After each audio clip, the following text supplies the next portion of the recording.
Olha, o número de inadimplentes no país teve um aumento em março de 2024 em comparação com março de 2023. Mais de 67 milhões de brasileiros não estão conseguindo pagar as contas em dia. O indicador realizado pela Confederação Nacional de Dirigentes Lojistas e pelo Serviço de Proteção ao Crédito aponta que 4 em cada 10 brasileiros adultos estavam negativados em março de 2024. A gente vai falar mais sobre esse assunto agora, ao vivo, com a Merula Borges, que é especialista em finanças da CNDL. Está conectada aqui com a gente. Bom dia, bem-vinda. Bom dia, Wilker. Bom dia para o pessoal que assiste a gente. É um prazer estar aqui. Prazer recebê-la também. Eu quero entender quais são os principais fatores que estão contribuindo para esse aumento no número de inadimplentes aqui no país.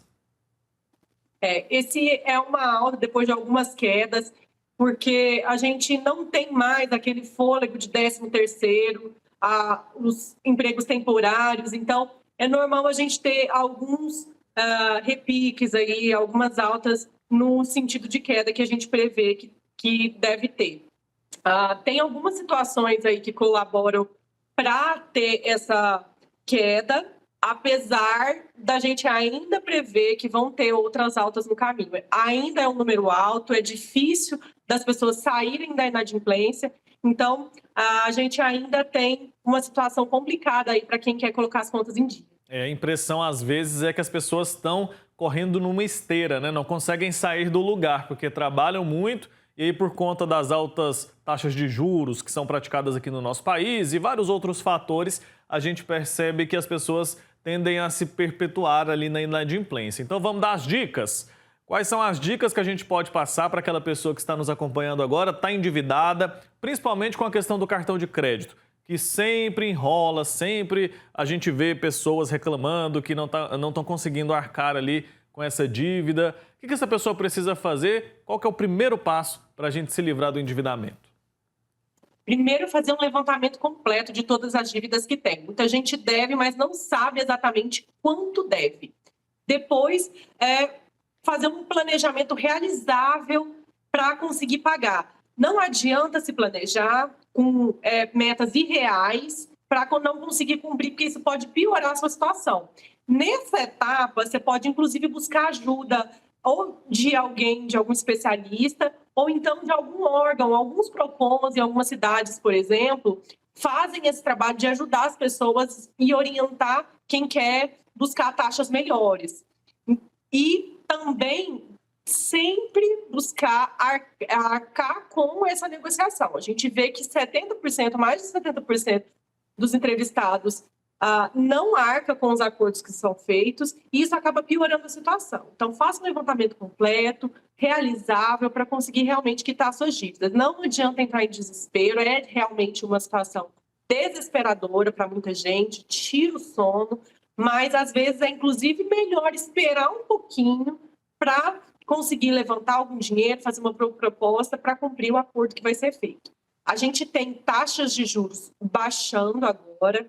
Isso significa que já é uma oportunidade para buscar os bancos, para buscar novas oportunidades de crédito para renegociação, quando é possível. Tentar pagar o cartão de crédito completo. Se não conseguir, buscar outros tipos de linhas de crédito. Normalmente, essas linhas que ficam disponíveis aí direto no aplicativo do banco são linhas mais caras. Então, de repente, dá uma ligadinha para o gerente, mandar uma mensagem, pode conseguir uma linha melhor do que deixar de pagar simplesmente. E como que a gente organiza para começar a quitação dessas dívidas? Como que eu escolho qual dívida pagar primeiro? Porque geralmente a pessoa que está endividada, como você disse, não tem nem noção do que deve, nem de quanto deve. Como que a pessoa pode se organizar para elencar qual que é a primeira dívida que eu vou pagar, vou me livrar dela, depois a segunda, a terceira e assim sucessivamente até se livrar de todas? Tem algumas que a pessoa acaba sofrendo cortes, por exemplo, contas de energia, a pessoa acaba sofrendo corte. Então, essas coisas que têm esse tipo de situação, é bom priorizar. Depois disso, olhar aquilo que tem a taxa de juros mais cara. Não só a taxa de juros, aquela que está escrita lá, tem aquelas das letras miúdas também que é importante olhar.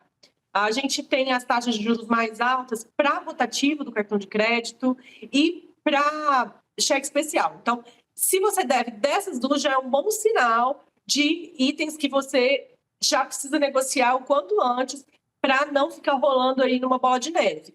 E depois, aquilo que tem taxas melhores, mas é claro que é sempre importante manter todas as dívidas em dia. Também é importante, nesse momento, de se programar e se planejar, fazer uma reserva de emergência. Eu sei que para muita gente é importante, eu sei sei que para muita gente é difícil essa situação, porque às vezes está numa situação em que realmente é apertado. A gente teve uma inflação dos alimentos nos últimos tempos subindo e ocupando mais espaço no orçamento das famílias, e isso deixa menos dinheiro sobrando para pagar as dívidas. Mas mesmo assim, mesmo que pouco, às vezes você acha que não vai fazer uma diferença, mas mesmo que pouco, já ajuda a incentivar o hábito de poupar, de deixar um pouco ali guardado, para, quando tiver alguma emergência, não precisar recorrer a créditos muito caros de novo. É importante se programar, né? E a gente fala muito sobre, eu não consigo guardar muita coisa. Então, começa guardando ali, nem que seja R$ 50, que é melhor do que não fazer nada, né? Mas assim, a gente pode se organizar para começar a fazer a quitação dessas dívidas, e tem que deixar claro também que é fundamental não começar, não abrir, ao ver ali um fôlego, não criar dívidas novas, né?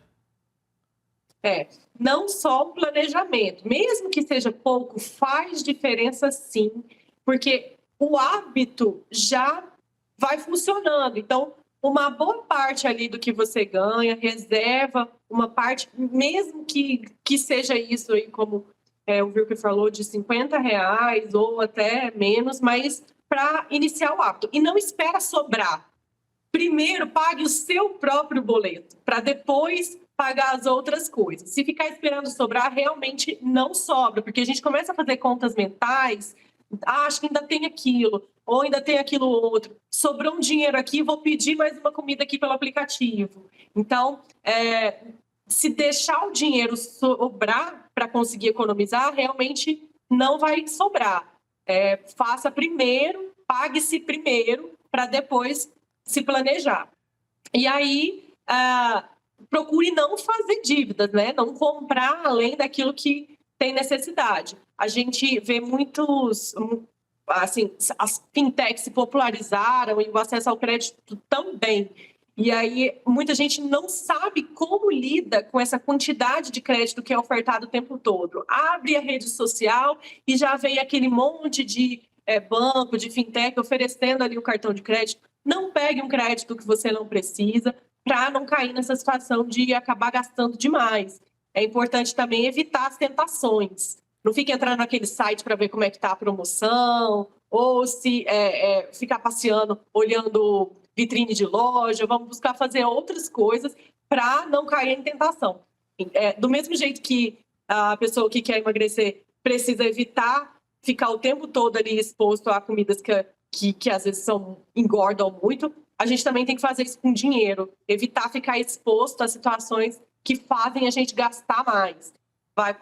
Procura um parque ao invés de um shopping, procura outros sites ao invés de entrar naquele site para ver a promoção que tem, ou aquele item que às vezes você compra no impulso, chega e acaba quebrando ali na primeira semana. Então tem que evitar também essas comprinhas aí em excesso.